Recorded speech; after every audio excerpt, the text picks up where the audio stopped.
Let's move now straight ahead to Godfrey Bloom, who joins me right now. Godfrey, very good morning to you, sir. And good morning to you. Sorry I can't be with you today. Yes, I'm sorry too. We were hoping one of these days we'll get you in and we'll go and have some proper lunch. But it was meant to be the other week and I couldn't do it anyway. Don't worry, we will get there, I'm sure. How are you managing to cope in this terrible nightmare of heat? I mean, I've just been talking to Stephen Barrett this morning about how ridiculous it is that they're now, not only are they now shutting schools and telling us, I've got a tweet actually from somebody who said that Chiltern Railways is warning people not to travel because it's so hot. And apparently the NHS is cancelling procedures and operations because it's too hot. I mean, it's ridiculous, isn't it? Yes, well, I mean, it's absolutely crazy, of course. I mean, I just shouldn't think there's a single operating theatre which doesn't have air conditioning. I can't believe it. But we have this. It's either too hot or there's a sprinkling of snow and the whole country grinds to a halt. Yeah. But what I particularly wanted, if you don't mind, Mike, I wanted to talk to you about today. There's this unknown factor of Burnham, Andy Burnham. Yeah. And the implication, or my implication, that nothing will change because he is also a Fabian WEF stooge. Yes. So he might be more personable, he might be less sociopathic, but he's still a tax and spender. Now, there is no main political party really talking about government overspend, and there hasn't been for over 10 years. The Conservatives were just as bad. I thought I'd just chuck a few numbers out for your viewers who might be interested in this. I'm not going to go into trillions and stuff like that because people don't understand. It floats over their head. It floats over everybody's head, my head included, because you can't deal with it. It's like light years and distant planets. Yes. But if you actually narrow it down to debt per taxpayer, all right, it's £100,000. If you divide the number of taxpayers into the national debt, it's £100,000 for everybody in the wealth creating sector. You cannot count people in the public sector for the simple reason that that money that they pay their tax on comes from the taxpayer anyway. Yes. So you can't do that. It's false economy. And as Winston Churchill, not a great economist, Winston Churchill, I'm afraid, but at least he got one thing right with his famous quotation: you cannot rescue the economy by taxation. It's like a man standing in a bucket and picking himself up by the handle. Right. It doesn't work. Do you know, I'm so pleased you said that, because I've been making this argument for years, right? Because all of these bozos in the public sector will tell you, oh, but we pay taxes as well. We pay VAT when we buy things and we pay income tax. And I'm like, no, you wouldn't have any money if it wasn't for me paying my taxes so that you can get paid. They genuinely don't understand it. We've got a number of retired public sector people in my village, and they stare at me and they don't understand the fact that now, if you take into consideration public sector pension liabilities, if you did in the private sector, if you had, United Widgets Limited and you filed your accounts without taking your pension liabilities into consideration, you would go to prison. Yeah. You'd go to prison. And we do this all the time. Now, if you do that, if you do it properly, you'll find that the national debt is 4.2 trillion. 4.2 trillion. If you take the whole thing, your accounting standards, as it would be by law in the private sector. So it's absolutely enormous. We have more debt per capita than Greece. Yeah. And everybody talks about Greece and Italy and now Spain. We are just as bad, but we don't talk about it. And of course, the average voter doesn't understand national accounting systems. How could he, poor soul? He's living a life of quiet desperation. And taxation seems to be the only way they can handle it. And then the problem is with taxation, of course, is how much they send abroad. £1 billion a month in unaudited foreign aid. £3-4 billion every time Zelensky turns up. Goodness knows what he spends the money on. Maseratis, I think, and private homes. Yeah. So we give away this money. We are still sending money, public sector funds, to China and India, whose economies are growing faster than our own. So we can't go on like this. And if nobody's talking about it, you don't hear anything from the Conservatives about it, because they were largely responsible for this debt. And the smaller parties, the wannabe parties, don't mention it because most of their leaders don't understand it. They don't really understand how it works. Yeah. So we have to deal with it. And of course, going back, if I may, distant memory now for most people, not for me, I remember it very vividly, actually, in the 1970s. when Wilson went and Jim Callaghan stepped up, who was a next door neighbour, would you believe, of my father's. Jim Callaghan used to give him a lift to the station when he was a backbencher, anyway, living the other side. It's quite funny. Now, Jim Callaghan, a very likable sort of individual, very likable, very affable, sort of chap, but he didn't understand economics, and neither did Dennis Healey, who was the Chancellor of the Exchequer at the time.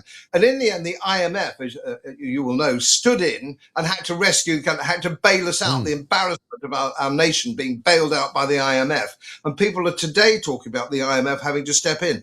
Those days have gone. The ship sailed. The IMF is no longer in a position to do that kind of bailout. Because it doesn't have the support of the United States. And it was the United States that used to fund it.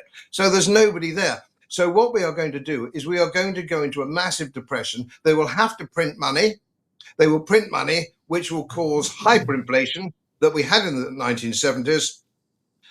Interest rates on bonds and gilts will have to rise, and everybody's mortgage, like it did then in 1974, people will suddenly find that they were paying 3 or 4 or 5% on their mortgages, and it's suddenly gone to 10%. And they will be leaving the keys in the door as they abandon their houses. And they're still, would you believe, talking about a property tax in 2008, which is going to be based on the price of your house. So if you've got a semi-detached, an ordinary modest semi-detached in Ealing or somewhere like that, it doesn't matter. You're going to be paying yet more tax. And the question is, what do they do with it? They squander it. We've still got potholes. The whole damn thing goes into the public sector pension responsibilities and liabilities. And that's our problem. Why is nobody talking about it, including the main editorials of the so-called quality press? Yeah. Is it because they don't know what the solution is? Because they can't actually think of it? Because I was told by a couple of economists, I think Mark Littlewood actually was one of the people who told me this, if we did go to the IMF for a bailout, they actually couldn't afford to bail us out. They haven't got enough money. It's not just that they're not backed by America. There just isn't enough money in the world to bail us out because that's how much debt we're in. That's quite true. I know Mark very well. We've had a lunch or two together. He's a very good man. And so I think I think you have Liam Halligan on your show. Am I wrong? We do as well. We haven't had him on for a while, but we will. But he's said similar things. I mean, Mark at the moment is doing a World Cup show for us from Mallorca, because every time there's a big football competition, he goes to a hot country in Europe, which is a lot cheaper, and finds a sports bar and drinks very cheap beer and eats very cheap food and watches all the football. And he's doing a show for us. So it's great, But yeah, you're absolutely right though, Godfrey, because there is this kind of, it's like the elephant in the room. I actually said this to my mother, who lived, God bless her, to the age of 99. She was a teacher all of her life. And I said, you've now taken more out of the economy than you did when you were actually working. And even then, you took money out of the economy. I said, you actually cost me. And I mean, she laughed. I was partially saying it tongue in cheek. I said, you've taken £1 million worth of a pension out of the government's economy. And, as much as obviously she would argue that she deserved it, and, but people are living longer now, and and public sector pensions are so high because of the perks that they get and because of the deals that the unions have got, that we simply can't afford them. Well, yes, and this is the problem, because they don't understand it. And if you went, if there's any retired school teachers watching this, they've got to understand that if they retired, and notice how early most of them retire. If you're in the private sector, you can't retire until you're about 65, if not long. You have to keep slogging away. In the public sector, they seem to disappear when they're about 61, 62, or maybe even earlier. In my village, certainly, just a small sample, but a very significant sample. They retire when they're in their late 50s on index-linked pensions. But what they don't understand, if they're in two-thirds and all the business, if they're getting some in the region of £40,000 or £45,000 a year index-linked pension, how much that would cost if you had to buy it on the open market, say from the Prudential, one of the big insurance companies, if you could buy it, which indeed you can't, of course, it would cost you somewhere in the region of 1.8 million, all right? Yeah. 1.8 million to buy that today. Yeah. So, because they say, "Oh, I put in Godfrey, I put in £200 a month. I pay for my pension." I don't know why you people always say that we haven't got blah blah blah, but they don't understand it. But of course, if you've been in the public sector, and I know there are worthy people in the public sector, and some of the jobs, but an awful lot of them could go, and we wouldn't fill the draft. And so you've got all these people in the public sector, and we just have to cull them we have to do a massive cull of these people because we can't afford them. And they don't really contribute very much. And the national health, I've banged on about this before. How is it in the national health with 1.2 million employees, believe it or not, second only to the Indian Railways, that half of them have no medical or clinical qualification whatsoever. They're not doctors, nurses, clinicians, etc. So these people have to go. We can't afford all these people. Yeah. And the civil service, the same. You know, you look at the Home Office. You could literally, as Kelvin Mackenzie would say, occasionally you go to the Home Office and fire a cannon through one of the corridors. You wouldn't hit anyone because half of them are not even there. They're not working in the actual office. They're working from home. Loads of them are off sick on a long-term basis in the public sector because nobody cares whether they come in or not. Most of them don't even have any kind of overseeing management where they get asked on a daily basis, what did you do today? You know, you and I have been in business, I'm sure, in many different aspects. And you know, normally speaking, somebody comes up to you at the end of the day and asks you what you've been doing. And if you haven't been doing anything, you don't stay in the job very long, unless you're in the civil service. Well, that's right. And this is the problem. There is no shareholders. There's no ability to sack anybody in the public sector. Almost impossible to sack anybody unless you fly a Union Jack from your bedroom window or something like that. Then you're out. No problem about that. Oh, yeah. And the trade unions, of course, have abandoned everybody. The trade unions don't look after their people because they're all pissing in the same pot. Yeah. They are all earning big money with indexing pensions at the expense of their members. Now, Spain is just the same. France is the same. Germany is morphing into that dreadful situation, as Putin pointed out today. He said, don't worry about me invading. I'm not going to invade you. You're a basket case. I don't want anything to do with you. And it's absolutely right. And we're still not talking about it. And the world and the center of gravity economically is moving east. It's moving to Asia. It's moving where they are not up to their neck in welfare systems. If you don't get out of bed in the morning and do a day's work, you don't eat. Right. Yeah, which is the way we have kind of gone completely in the opposite direction from. I mean, I was sent a picture yesterday from a guy who works in town of the MI5 building, where you would be not surprised to know that they've got 3 flagpoles, 2 of which have no flags on them, 1 of which has the Pride flag on it. This is MI5. And you're kind of going, sorry, what's your business there? You're supposed to be keeping tabs on, you know, bad people. And all you care about is having a pride flag flying. I mean, really? I mean, I don't know. What can I say? I mean, I presume there's a few people inside the place, you know, jumping into bags and zipping them up and doing all that sort of stuff that character did. Do you remember the guy who was found inside his own holdall? I mean, I don't know what's going on with this country. I mean, this pride business, this pride fact. Look, I'm a libertarian, well-known libertarian. I write articles and books on the subject of libertarianism. I don't care what you do in the privacy of your own bedroom. It's nothing whatsoever to do with me. However, don't lay it on me. I don't want anything to do with it. You don't have to have a flag, do you? No. Don't stick it up my bloody nostrils, what you do, some of which is pretty bloody appalling. If you've ever seen a pride demonstration, we have one every year in York. And I can tell you what, it's pretty disgusting. And so there we are. I don't know where we're going to go, but there's nobody really putting their head above the parapet. And I include the new parties on that. They're not really, I think they're don't frighten the horses when it comes to public debt and public immorality and stuff like this. They don't really want to raise their head. But unless somebody puts their head above the parapet soon, we're all going down. The whole of Western Europe is going down the tubes. It is, and it's by their own hand, by the way, as you've said. I mean, it's all our own fault, and we've allowed it to happen, and I'm not sure how you reverse it, really. Well, we've got this thing called, you all know more about party politics than I do, but this Overton window, what they would say to me in private, not that I see many of them these days, is we can't go to the country and say, you know, we're spending too much money. What we've got to, we can only go to the country and say we're spending money a bit more cleverly, a bit more wisely. And in the right places. But that's not the point. The point is we just can't. Every housewife in Yorkshire, where I'm speaking to you from, every housewife knows she has to balance her books every week or every month. Otherwise, there'll be no money for food for her kids and all the rest of it. What is it that we've lost in this country when we have things like modern monetary theory, which is in exchange for Keynesian economics, that debt doesn't matter? You can have people on your show who claim to be economists, I wouldn't give them the time of day, who will tell you that debt doesn't matter.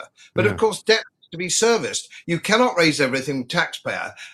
You have to borrow. Who would buy gilts? Who would lend money to Andy Burnham? Which is what, in effect, we're asking the world to do. Hey, come and buy gilts, lend money to Britain. Nobody would do it. You'd have to be insane to lend this country money. You would. I certainly wouldn't lend them it, but they keep taking it off me in tax and wasting it. I don't know what to do about that either. I'm thinking about leaving the country, actually. You're not alone in that, sadly. And of course, the sort of people say, oh, net immigration isn't not going up very much. But of course, if you're losing entrepreneurs, young entrepreneurs in their late 20s and early 30s are going abroad, and you're replacing them with people who don't even speak English, that is not a good call. That is a very bad call. The sort of people who are leaving are just the sort of people we can't afford to lose. If I was a younger man, I'd bugger off. Yeah. Absolutely. Why would I say? You know, because there's no. I mean, I worry for my kids. I've got 2 kids. One's 19, one's 21. I don't know what they're going to do. You know, job-wise, if they don't start their own businesses, there's not really very many jobs on offer for them. Well, that's the other thing, of course, Mike. Actually, it was Rupert Lowe wrote a good piece on this just a few weeks ago about what you have to do. Let's say there's a gap in the market in your local town and you want to start a coffee shop. You want to start a coffee shop. There's no coffee shop in the high street and you think there's a market for it. I won't bore everybody with the details. He did a list of what you need to go through to get that coffee shop open. Almost impossible. And when the profit margin on something like a coffee shop's very fine anyway, it's just not worth the candle. And if you cannot make it easy to start small businesses, and 80% of our economy is a mix of one-man bands, sole proprietors, and small, medium companies. If you can't start one, the man from the council's down, the man from HMRC's down, everybody's crawling all over you before you even start it. And the regulators and quangos. I started my own business in 1990. It was bad then. It's impossible. I wouldn't do it now. I wouldn't do it. No, exactly. Absolutely unbelievable. Listen, Godfrey, great to talk to you. We're running slightly late, so I'm going to let you go, but thank you very much indeed. I'll see you soon, hopefully down here in person, in the heat of the metropolis. If you can manage to survive the train journey down, bring plenty of water, you know, just in case there's a problem. Great to see you, Godfrey Bloom. Thank you very much indeed. Top man, giving us the benefit of his vast experience in business and complete and utter disdain for the problems we've got in this country, which are largely economically driven. As most of you know, my work is very heavily independently research-based, and I get my information from all over the world. It would help if you press the subscribe button and the little bell next to it, because the more subscribers I have, the more likely it is that international independent research institutes will share their material with me. It's most helpful, and then of course I'll automatically share it with you. So, surprise, won't cost you anything. Thank you very much.